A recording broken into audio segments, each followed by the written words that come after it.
Hello friends, welcome back to my YouTube channel Himachal GK from Pong wetland. ये वीडियो हमारी जो है इंडिया जीके पे रहने वाली है। तो चलिए स्टार्ट करते हैं। पहला प्रश्न है हमारे पास 152। Which ideal is not contained in Atharvaveda. Atharvaveda में कौन सा आदर्श शामिल नहीं है? तो दोस्तों इसका जो राइट ऑप्शन है वो है ऑप्शन सी, मोक्ष। ठीक है, मोक्ष जो है वो अथर्ववेद में शामिल नहीं है। दोस्तों अथर्वा ऋषि द्वारा रचित इस वेद में कुल 731 मंत्र तथा लगभग 6000 पद्य हैं। इसके कुछ मंत्र ऋग्वेदिक मंत्रों से भी प्राचीनतर हैं। अथर्ववेद कन्याओं के जन्म की निंदा करता है। ऐतिहासिक दृष्टि से अथर्ववेद का महत्व इस बात में है कि इसमें सामान्य मनुष्यों के विचारों तथा अंधविश्वासों का विवरण मिलता है। दोस्तों अथर्ववेद जो है वो अंत सबसे लास्ट में जो है बनाया गया था। 153 है। Jainism was divided into two sects known as. जैन धर्म दो पंथों में विभाजित है जो कहलाते हैं। तो दोस्तों ये कहलाते हैं ऑप्शन डी, श्वेतांबर और दिगंबर। 153 का डी जो है वो राइट ऑप्शन है। दोस्तों लगभग 300 ईसा पूर्व में मगध में 12 वर्षों का भीषण काल पड़ा, जिसके कारण भद्रबाहु जैनी धर्मगुरु थे वो अपने शिष्यों सहित कर्नाटक चले गए, किंतु कुछ अनुयायी जैन धर्मगुरु स्थूलभद्र के साथ मगध में ही रुक गए। भद्रबाहु के वापस लौटने पर मगध के साधुओं से उनका गहरा मतभेद हो गया, जिसके परिणाम स्वरूप जैन मत श्वेतांबर एवं दिगंबर नामक दो संप्रदायों में बट गया। स्थूलभद्र के शिष्य श्वेतांबर जो कि श्वेत वस्त्र धारण करने वाले थे, और भद्रबाहु के शिष्य दिगंबर जो कि नग्न रहने वाले थे, तो वो कहलाए। ठीक है, नेक्स्ट क्वेश्चन है 154। Kautilya was the prime minister of which Indian ruler. Kautilya किस भारतीय राज्य के प्रधानमंत्री थे? तो दोस्तों ये थे ऑप्शन ए, चंद्रगुप्त मौर्य। 154 का ए जो है राइट ऑप्शन है। दोस्तों कौटिल्य या जिन्हें हम विष्णुगुप्त और चाणक्य के नाम से भी जानते हैं, वो चंद्रगुप्त मौर्य के प्रधानमंत्री थे। इन्होंने घनानंद को हराने में चंद्रगुप्त की मदद की थी। चाणक्य ने जो है अर्थशास्त्र नाम से जो है एक राजनीतिक पुस्तक भी लिखी थी। नेक्स्ट क्वेश्चन है शेषा शेषाज रियल नेम वाज। शेषा का असली नाम था, दोस्तों शेषा का असली नाम था ऑप्शन डी, फरीद। 155 का डी जो है वो राइट ऑप्शन है। शेषा का बचपन का नाम फरीद खां था। ये सूर्यवंश के संबंधित था। इनके पिता हसन खां जौनपुर राज्य के अंतर्गत सासाराम के जमींदार थे। फरीद ने एक शेर को तलवार के एक ही वार से मार दिया। उसकी इस बहादुरी से प्रसन्न होकर बिहार के अफगान शासक सुल्तान मोहम्मद बहार खां लोहानी ने उसे शेर खां की उपाधि प्रदान की थी। शेरशाह बिलग्राम युद्ध जो 1540 में हुआ था, उसमें वो उसने हुमायूं को हराकर जो है दिल्ली की गद्दी पर अपना शासन स्थापित किया था। ठीक है, नेक्स्ट क्वेश्चन है 156। Which ruler belong to Holkar density. निम्न में से कौन सा शासक का संबंध होलकर वंश से है? तो दोस्तों ये है ऑप्शन सी, तुकोजी। ठीक है, ये होलकर डायनेस्टी थे से संबंधित है। दोस्तों तुकोजी होलकर वंश से संबंधित है। होलकर राजवंश मल्हार राव से प्रारंभ हुआ, जो 1721 में पेशवा की सेवा में शामिल हुए और जल्दी ही सूबेदार बने। होलकर वंश के लोग होल गांव के निवासी होने से होलकर कहलाए। अतः पूरे भारत में ये अलग अलग क्षेत्रों में इस जाति को अलग अलग नाम से जाना जाता है। ठीक है, नेक्स्ट क्वेश्चन है 157। Who is considered as the trinity of Carnatic music. Karnataka संगीत की ट्रिनिटी त्रिमूर्ति के रूप में किसे सुविचारित किया गया है?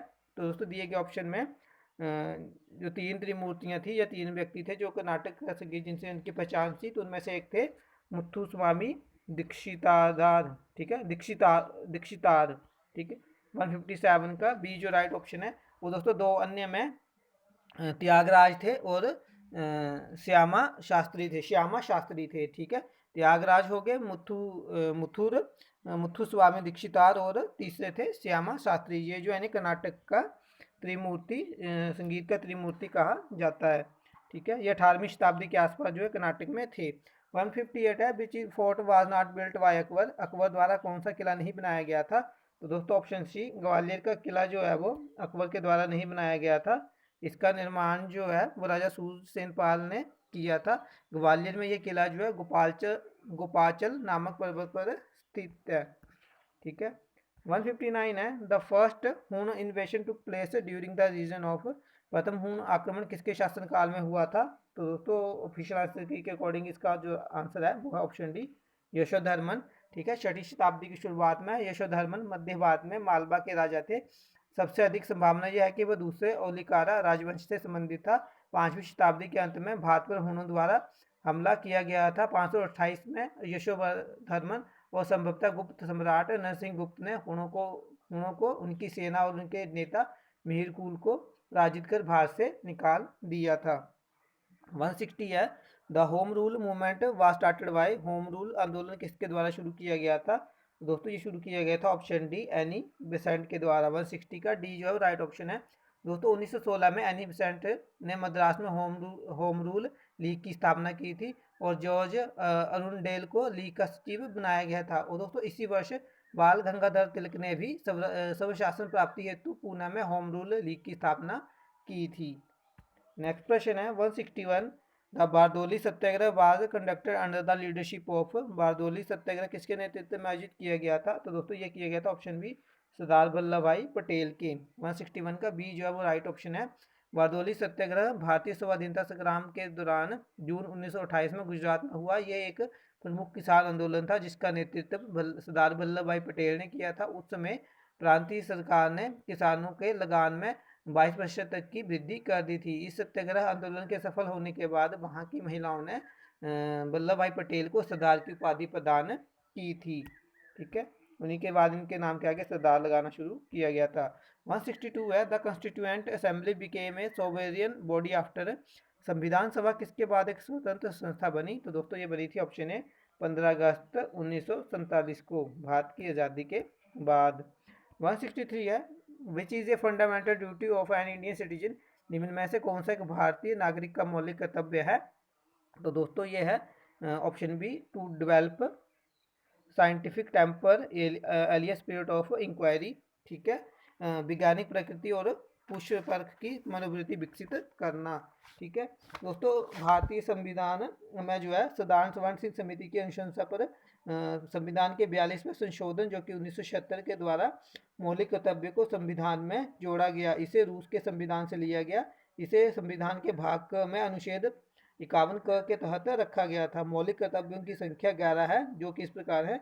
प्रत्येक नागरिक का यह कर्तव्य होगा कि वह संविधान का पालन करे व उसके आदर्शों, संस्थाओं, राष्ट्रध्वज और राष्ट्रगान का आदर करे।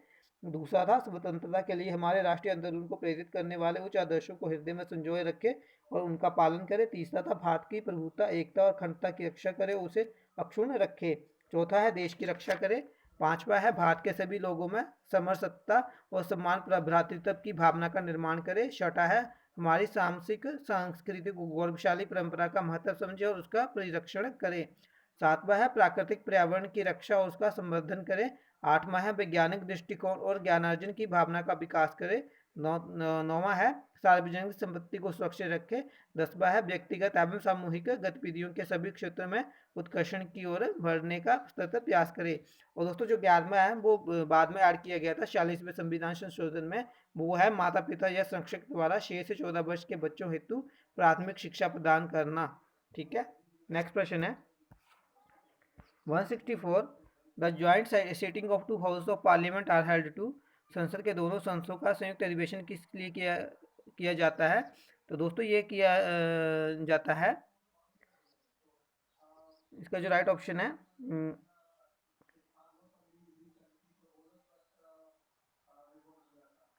इसका जो राइट ऑप्शन है option D, consider and pass a bill on which two house disagree. एक बिल जिस पर दोनों सदन असहमत हो पर विचार असहमत हो, ठीक है, उसके लिए जो है ये बुलाया जाता है। ठीक है, तो दोस्तों जब किसी बिल पर दोनों सदन में सहमति नहीं होती तो भारत के राष्ट्रपति को अधिकार है कि वो संविधान के अनुच्छेद 108 के अंतर्गत जो है ये दो सदनों को एक जो है वो संयुक्त अधिवेशन बुला सकते हैं और उसके अध्यक्षता जो है वो लोकसभा के जो अध्यक्ष होते हैं उनके द्वारा की जाती है। ठीक है, तो दोस्तों ये थे आज के प्रश्न। आई होप आपको वीडियो अच्छी लगे। अगर आपको वीडियो अच्छी लगती है तो इसे लाइक करें, शेयर करें और मेरे चैनल को सब्सक्राइब कर लें। नेक्स्ट वीडियो में मिलेंगे, तब तक के लिए गुड बाय। जय हिंद, जय भारत, जय हिमाचल।